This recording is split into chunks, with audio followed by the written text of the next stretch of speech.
In this video, we're going to look at whole number applications of division. We're going to do a brief summary, and there's a longer version of this in your media lesson packet.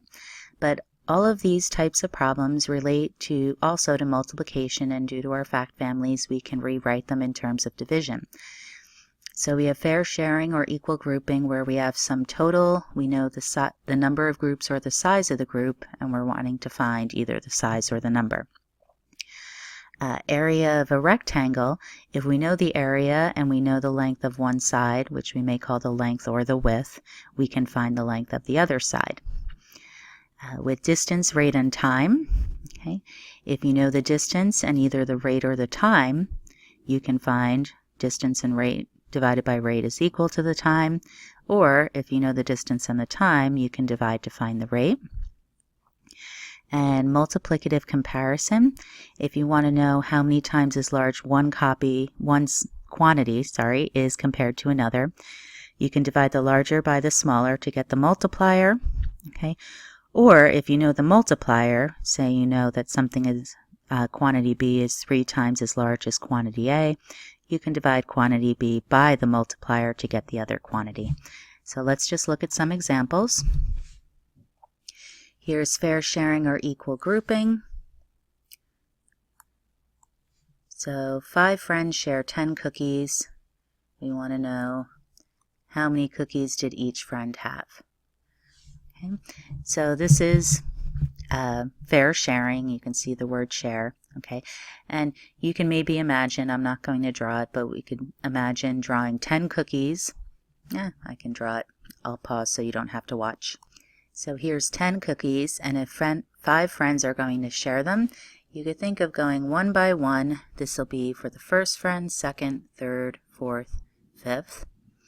And then this will be for the first friend, second, third, fourth, fifth. And notice each friend gets 2 cookies. Friend 1 gets these 2, friend 2, these 2, etc. Okay, be careful with division. Okay, you're dividing the 10 cookies into 5 equal groups, not vice versa. So this will be 10 divided by 5 equals 2. And if we use the units and write this as a fraction in the fraction quotient form, 10 cookies divided by 5 friends. Okay, well, 10 divided by 5 is 2, and this is cookies per friend. That's how we say this when we have one unit on top and one on the bottom. So cookies per friend. Okay, and notice that lines up with what we were asked. How many cookies did each friend have? We can say, well, they got 2 cookies, but more specifically, it was 2 cookies per friend.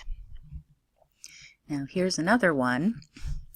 18 cookies were wrapped, placing 3 cookies per package. Okay, and we want to know how many packages were there. Okay. So notice this is a little bit different. Here we're grouping them into groups of size 3. Okay, here we were grouping them into 5 groups, and we wanted to know how many were in each group. Okay, both of them are going to be division, but they're a little bit different. So I just drew 18 circles to represent the 18 cookies. Okay, now there's 3 cookies per package, so now I could think of counting by 3s, but this would be my first group. Once I have 3, I know that's a group. My second group, third group, fourth group, fifth group, sixth group. So I have 6 packages of cookies with 3 cookies per package. Okay, so if I write this out with units, I have 18 cookies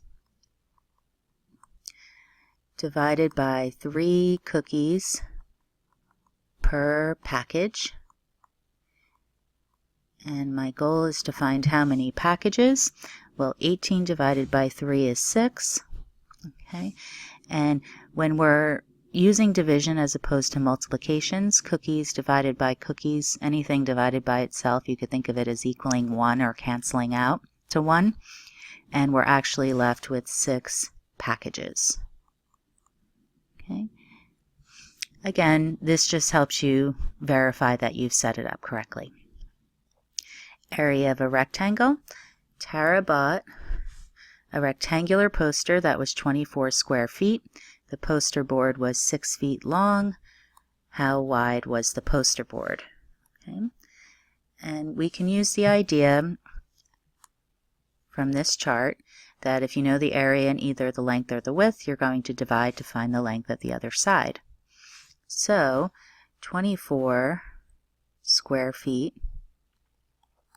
divided by 6 feet is equal to, well, 24 divided by 6 is 4. Square feet divided by feet is going to be feet. Okay, so you could think of square feet as feet times feet, like when you multiply to find the area, and one of them will cancel. A few more types. Distance, rate, and time. So Sal biked 48 miles in 3 hours. How fast was he biking in miles per hour? Okay. So it may be tempting to multiply these, but think of your units, and you can also think again of the chart. If you want time or rate, you divide distance by the other value you know. Okay, so here we have distance and time. So we'll call this D and T. Okay, so we know distance equals rate times time, and the chart also shows us that to find time is distance divided by rate, or rate is distance divided by time. Okay, so we want to find the rate, so we're going to divide distance by time. So 48 miles divided by 3 hours equals, that is 16 miles per hour. In the next one, we have 28 miles at a rate of 7 miles per hour. So in this case, we're given the distance and we're given the rate instead of the time, and we are asked to find how many hours, which is time. So we'll divide the distance, 28 miles, divided by 7 miles per hour. Well, 28 divided by 7 is 4. These miles will cancel and we'll be left with hours, which is what we are measuring time in this case. And finally, some multiplicative comparisons. Jill spent $15 on a gift for her mom. Jill spent 3 times more than Dan, and we want to know how much Dan spent. Okay. Now looking back at our chart,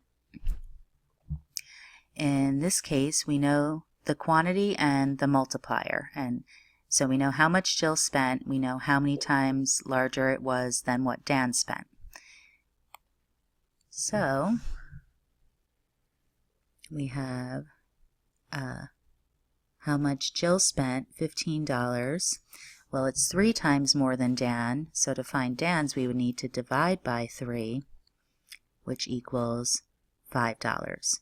So Jill's divided by 3 equals how much Dan spent. Okay. One last problem. Spencer spent $18 on a t-shirt. Kayla spent $54 on a t-shirt.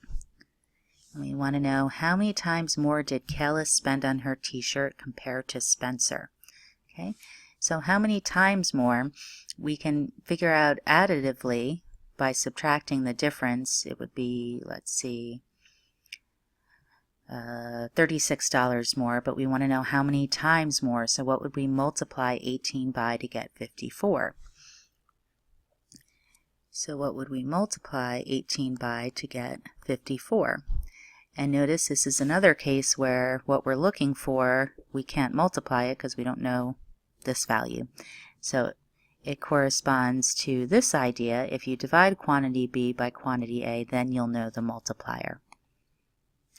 So we could take $54, divide by $18, or equivalently, 54 divided by $18.